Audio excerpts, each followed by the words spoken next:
going to head off to the phones. We've got Matt Rosen. He is the founder and CEO of Alata. Matt, how great is it? I mean, how great of a deal is it that Nvidia is building an AI factory right in Fort Worth?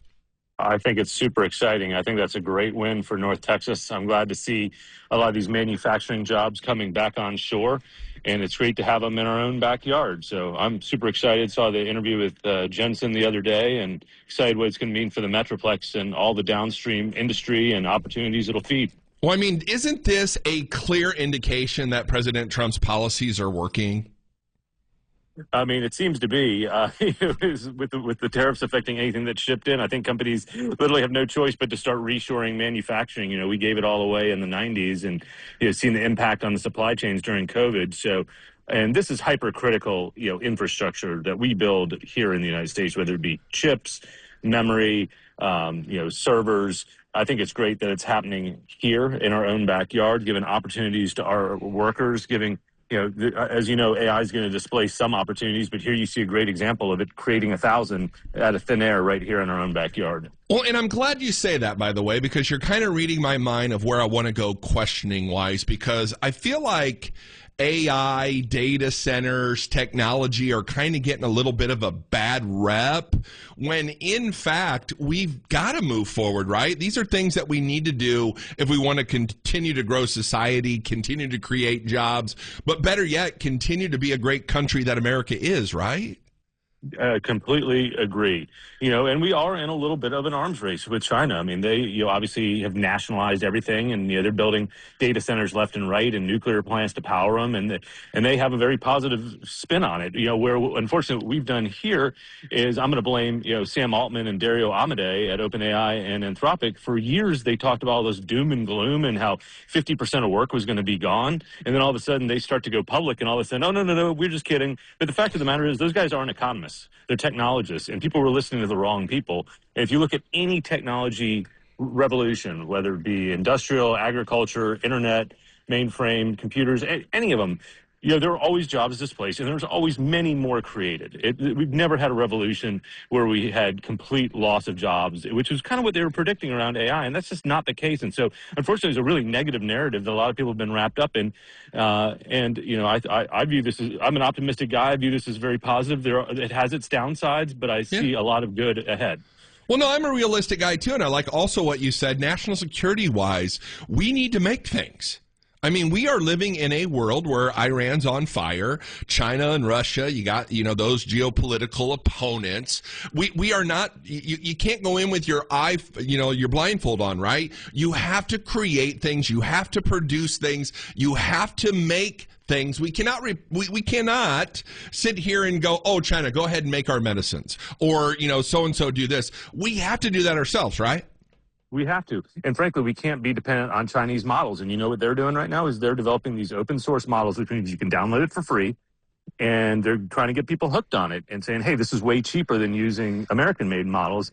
And if we don't fire back, we'll have the whole world hooked on these Chinese models, which, by the way, are not as well built, but they're cheap. And it's kind of the same thing that happened with a lot of the manufacturing. And I don't want to see that happen with AI. This is a race we have to win. This is the future. AI is going to solve problems we haven't even thought of yet. It's going to cure diseases. It's going to take us to space. It's going to revolutionize the way we live and work. It's going to take time. It's not going to happen overnight. But we can't be dependent on someone else's technology to make that happen. So that comes right back to building things in the United States, building models in the United States, and building opportunity in the United States. Well, it seems to be happening not just in DFW, but down in Austin. I just, read a story here a couple segments ago. You've got Elon Musk now with TerraFab that wants to start creating his own chips, producing that stuff. I mean, does it feel like things are exponentially speeding up in this area? They absolutely are. It reminds me of when I got into the consulting business I'm in. We help companies adopt these AI solutions. But I got my start when the internet and e-commerce was all the rage. Mm-hmm. The difference is there's real people writing real checks. I mean, these companies are profitable. And so, all these hyperscalers, the Amazons, the Googles of the world said, hey, we're going to commit $1 trillion a year in capital spend. Well, we're seeing it.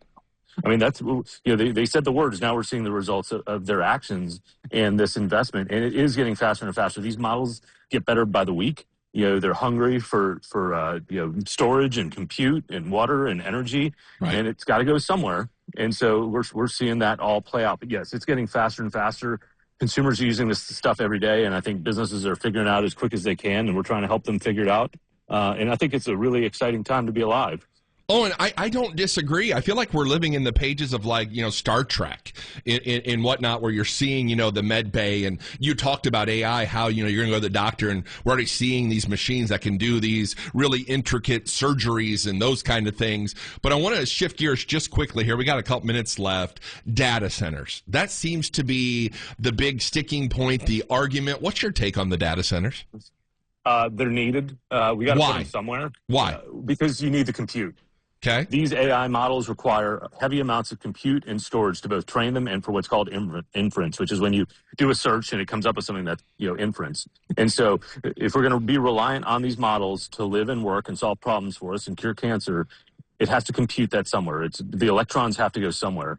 And so the data centers are required to do all the promise AI has to give.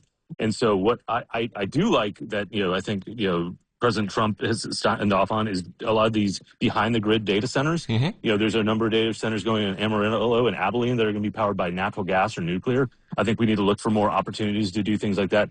I do understand some of the arguments that people have about putting things on our already somewhat fragile ERCOT grid. Yes. You can have the data centers pay to upgrade ERCOT and the lines and all these things, but it takes years where data centers go up in a year or two. And so you got this tight window here where I understand why some people have this whole NIMBY or not in my backyard.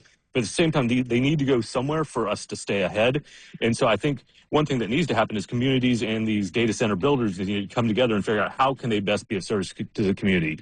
Are they going to create jobs? Are they going to pay down bond debt? Are they going to help fund schools? What are the opportunities? Can they build more energy infrastructure? How can they give back to the communities that they want to build in? And I don't know if that's conversations happening across the board. I don't think it is. Based on the negativity you see out there. Yeah, I don't think it is either. And unfortunately, Matt, we're out of time. So, Matt, tell folks how they can find you. Yeah, so you find me, Matt, at aleta.com, our company website, www.allata.com. We got a LinkedIn page. We got a website. If you have questions about AI, I'd love to hear from you. I appreciate the opportunity to come on the show and share my thoughts, and hope you have a great day. Oh, thanks so much, Matt Rosen, founder and CEO of Aleta. I think I said it right. Hope so, but what a great... Everyone gets it wrong the first time. Aleta? Is it Aleta? You got it. All right. Thank you so very much, sir. I certainly appreciate it.